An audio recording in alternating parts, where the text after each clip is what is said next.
नमस्कार मित्रमैत्रिणींनो. तुमच्या मुलांशी न ओरडता, न काही दंगा घालता, न त्यांच्यावर चिडचिड करता कशा प्रकारे वागावे आणि त्यांना कशी शिस्त लावावी हेच आजच्या व्हिडिओमध्ये आपण जाणून घेणार आहोत. पहिली म्हणजे स्पष्ट नियम ठरवा. घरातील काही सोपे नियम आधीच सांगून ठेवा. उदाहरणार्थ खेळणी खेळून झाल्यानंतर जागेवर ठेवायची. हे फक्त उदाहरण आहे, तुम्ही दुसरे एक्झाम्पलसुद्धा घेऊ शकता. दुसरी म्हणजे शांतपणे समजावून सांगा. चूक झाली तरी मोठ्याने ओरडण्याऐवजी डोळ्यात डोळे घालून शांत आवाजात कारण समजावा. सुरुवातीला ही गोष्ट करणं जरा अवघड जातं, मात्र सवय झाल्यानंतर ह्या गोष्टीची सवय होते आणि सर्वच गोष्टी आपल्या सुरळीत चालू राहतात. तिसरी म्हणजे नैसर्गिक परिणाम होऊ द्या. उदाहरणार्थ खेळणी विखुरलेली ठेवली तर ती काही वेळासाठी बाजूला ठेवली जाईल अशी सक्त ताकीद द्या.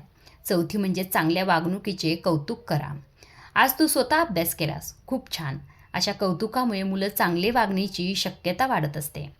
पाचवी म्हणजे पर्याय द्या. आधी गृहपाठ करणार की आधी आंघोळ करणार, अशा निवडीमुळे मुलांना जबाबदारीची जाणीव होते. सहावी गोष्ट म्हणजे स्वतः आदर्श बना.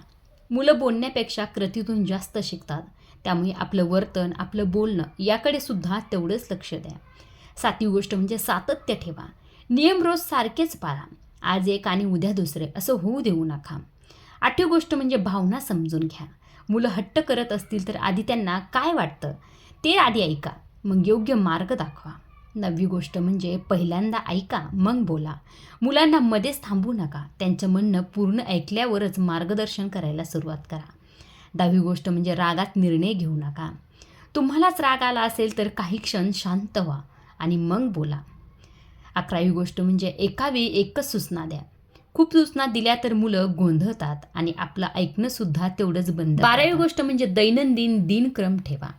अभ्यास, खेळ, जेवण आणि झोप याची ठरलेली वेळ मुलांना शिस्त शिकवते. हा टाईम कधी कधी इकडे तिकडे होऊ शकतो, पण मात्र त्याला पाळण्याचा प्रयत्न करा. 13वी गोष्ट म्हणजे स्क्रीन टायमिंगचे नियम ठरवा. मोबाईल किंवा TV वापरण्याची वेळ आधीच निश्चित करा. कोणत्याही टायमिंगला आणि किती वेळ मोबाईल बघायचा याचं सुद्धा टाईम ठरलेलं असावं. 13वी गोष्ट म्हणजे जबाबदाऱ्या द्या. वयानुसार पाण्याची बॉटल भरून ठेवणे, शाळेची बॅग आवरणे, खेळणी जागेवर ठेवणे अशी छोटी मोठी कामं तुम्ही देऊ शकता तुमच्या मुलांच्या वयानुसार. 15वी गोष्ट म्हणजे तुलना करू नका. तो बघ किती चांगला आहे असे म्हणण्याऐवजी मुलांच्या स्वतःच्या प्रगतीचं कौतुक करा. दुसऱ्याच्या मुलांची तुलना अजिबातच करू नका.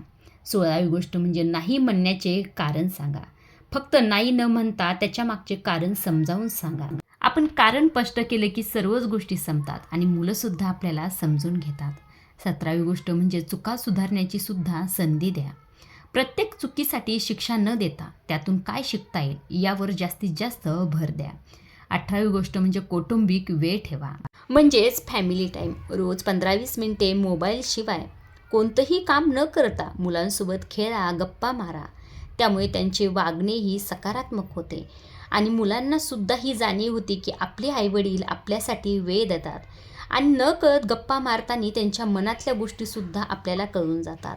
19 म्हणजे लहान ध्येय ठेवा.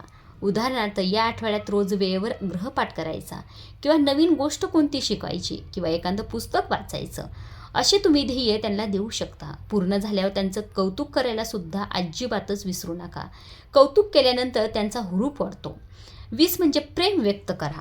मुलांनी चूक केली तरीसुद्धा त्यांना हे जाणवलं पाहिजे की त्याच्यावर आपलं पूर्ण प्रेम आहे, मात्र जे काही आत्ता वागलास ते चुकीचं होतं.